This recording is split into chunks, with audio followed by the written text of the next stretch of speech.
राज्य मंत्रिमंडळाच्या बैठकीत मोठे निर्णय घेण्यात आलेले आहेत। त्यामध्ये कापूस सोयाबीन उत्पादकांना अनुदान वितरण करण्यात आले। सुमारे 2399 कोटींचं वाटप पहिल्या टप्प्यात करण्यात येणार आहे। देशी गायींना राज्यमाता गोमाता म्हणून जाहीर करण्यात आले। राज्य सरकारकडून सरकारी कर्मचाऱ्यांना खुश करण्याचा प्रयत्न करण्यात आलाय। यामध्ये निवृत्तीनंतर किंवा मृत्यूनंतरच्या निधीत वाढ करण्यात आली असून सेवानिवृत्ती उपदान 14 लाखांहून 20 लाख करण्यात येणार आहे। राष्ट्रवादी काँग्रेसचे आमदार नरहरी झिरवळ धरणे आंदोलनाला बसलेले आहेत। आदिवासींमधून धनगर समाजाला आरक्षण देण्यासंदर्भात सरकारच्या हालचाली सुरू झाल्यानं त्याला विरोध करण्यासाठी झिरवळ आंदोलन करत आहेत। सरकारचं शिष्टमंडळ झिरवळ यांच्या भेटीला आलंय। आदिवासी समाजातील आमदारांची सरकार समजूत काढणार आहे। नरहरी झिरवळ यांच्यासोबत 10 आमदार आंदोलनामध्ये सहभागी झाले। धनगर समाजाचे नेते खोटं बोलून समाजाची दिशाभूल करत असून हा विषय केंद्राचा आहे, इथे जीआर काढून चालणार नाही असं मत राष्ट्रवादीचे आमदार किरण लहामटे यांनी केलंय।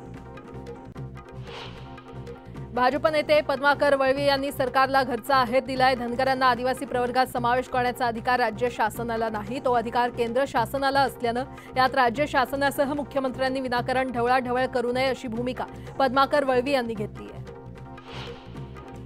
वळसे पाटील यांनी मंत्रिमंडळाच्या बैठकीला दांडी मारली। वळसे पाटील पुण्यात शरद पवारांची भेट घेणार असल्याची राजकीय वर्तुळात चर्चा आहे। त्यामुळे ऐन निवडणुकीच्या तोंडावर वळसे पाटील शरद पवार यांच्या पक्षात जाणार असल्याच्या चर्चांना उधाण आले। माढा विधानसभेचे आमदार बबन शिंदे यांनी मोदी बागेत शरद पवार यांची भेट घेतली। त्यामुळे अजित पवारांना आणखी एक धक्का बसणार का अशी चर्चा आता सुरू झाली आहे। रणजितसिंह मोहिते पाटील काँग्रेसमध्ये जाण्याची शक्यता आहे। दिल्लीमध्ये जाऊन त्यांनी काँग्रेसच्या वरिष्ठ नेत्यांची भेट घेतली। माढा विधानसभा लढवण्याबाबत ते चाचपणी करतायत। माजी महापौर आबा बागुल यांनी शरद पवार यांची भेट घेतली। आबा बागुल पर्वती मतदारसंघासाठी इच्छुक असून त्यांनी पर्वती मतदारसंघ काँग्रेसला सोडण्याची मागणी केली।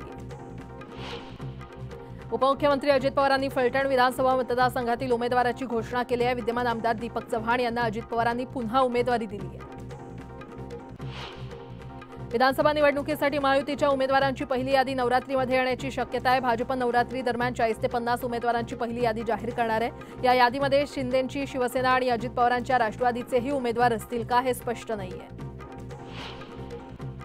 लाडकी बहीण ही मतांसाठी केलेली योजना आहे। तिजोरीमध्ये पैसा नसताना योजना आणली असा आरोप खासदार संजय राऊत यांनी केलाय। इतर योजनांचे पैसे या योजनेमध्ये वळवले असं देखील राऊतांनी म्हटलंय। छत्रपती शिवाजी महाराजांच्या नवीन पुतळ्याचं आज मुख्यमंत्र्यांच्या हस्ते लोकार्पण होणार आहे। मुख्यमंत्र्यांच्या मीरा भाईंदर शहरातील दौऱ्यासाठी पोलीस प्रशासन सज्ज झाले।